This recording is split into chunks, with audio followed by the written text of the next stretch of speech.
Leí Rebelión en la Granja, en la secundaria, como seguramente muchos de ustedes también lo hicieron. La historia parece sencilla. Unos animales hartos de abuso se rebelan contra un sistema injusto, prometen igualdad, prometen dignidad, prometen que ahora sí el poder será de quienes trabajan, de quienes producen, de quienes durante años sintieron que otros vivían de ellos. Ayer vi la nueva película animada dirigida por Andy Serkis y escrita por Nicholas Stoller, basada en la novela de 1945 de George Orwell, y no pude evitar pensar en Morena. Y es que los mecanismos del poder que describe Rebelión en la Granja siguen siendo inquietantemente reconocibles. La propaganda permanente, la manipulación del lenguaje, el cambio gradual de las reglas hasta volver normal lo que antes parecía impensable, los enemigos permanentes para cohesionar, el culto político, la memoria selectiva, el uso político del miedo. Porque Rebelión en la Granja no empieza con autoritarismo, empieza con esperanza. Y ahí está el primer paralelismo que es muy incómodo. Morena nace prometiendo combatir privilegios, enfrentar a élites políticas y económicas, romper con el presidencialismo absoluto, devolverle poder al pueblo, terminar con los excesos, con las castas políticas, con los intocables. Pero Orwell entendía algo profundamente humano. Muchas revoluciones no destruyen las estructuras del poder, las ocupan. Y entonces empiezan las preguntas incómodas. ¿Qué pasa cuando un movimiento que prometía combatir la concentración de poder empieza a ver los contrapesos como obstáculos? ¿Qué pasa cuando las instituciones dejan de valer por sí mismas y empiezan a valer dependiendo de si ayudan o incomodan al proyecto político? ¿Qué pasa cuando la crítica deja de ser crítica y se convierte automáticamente en conspiración, conservadurismo, traición o ataque al pueblo? Uno vuelve inevitablemente a Orwell. Porque toda revolución política necesita narrativa y pocas herramientas narrativas han sido tan poderosas en la política mexicana reciente como la comunicación política diaria de la mañanera, convertida en mecanismo de gobierno, tribunal público, espacio de defensa, ataque, movilización y construcción simbólica. Toda revolución necesita además enemigos permanentes. Los conservadores, los neoliberales, los medios, los organismos autónomos, los empresarios incómodos, los adversarios útiles o empresas como la nuestra, TV Azteca.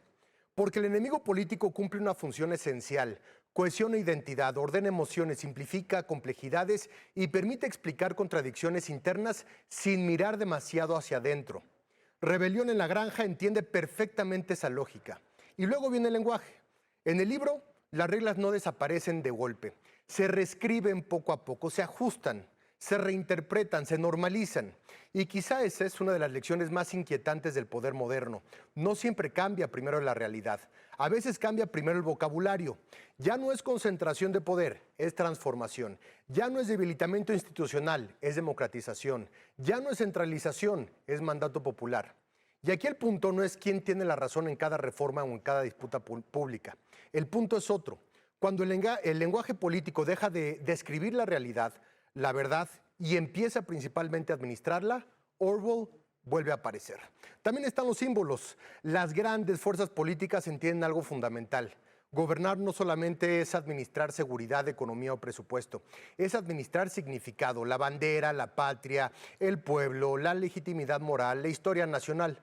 Porque cuando un partido empieza a hablar como si representara casi por definición al verdadero México, surge una pregunta inevitable. ¿Dónde termina el movimiento político y dónde empieza la apropiación simbólica de la nación? Pero quizá el paralelismo más incómodo con Rebelión en la Granja ni siquiera está en la propaganda, está en la igualdad. Porque Orwell no solamente escribió acerca de autoritarismo, escribió sobre una revolución que prometía acabar con privilegios y termina creando una nueva clase dirigente, una nueva élite política, una nueva aristocracia moral, una nueva categoría de personas que sigue hablando en nombre del sacrificio colectivo mientras vive crecientemente lejos de él.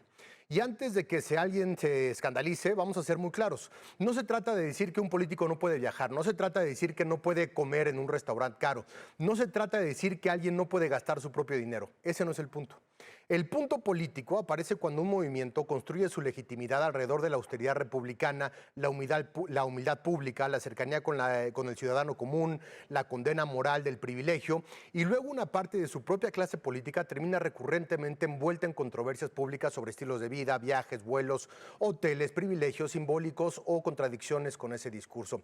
Porque allá aparece la frase más devastadora de Orwell: todos los animales son iguales, pero algunos animales son más iguales que otros. Y quizá esa sea una de las preguntas centrales de nuestro tiempo político. ¿Seguimos hablando de igualdad o empezamos a hablar de una nueva clase dirigente que vive políticamente el trabajo, de la legitimidad emocional y el enojo acumulado de millones mientras acumula poder, influencia y privilegios propios? Luego está el culto político, no necesariamente impuesto, muchas veces emocional, cultural, orgánico. Y ahí Allward advertía algo incómodo. Los liderazgos carismáticos pueden convertirse en referencia moral tan poderosa que la discrepancia deja de sentirse como una diferencia política y empieza a sentirse como una deslealtad emocional. Y eso no es solamente un fenómeno exclusivo de una ideología, puede ocurrir en cualquier movimiento suficientemente exitoso.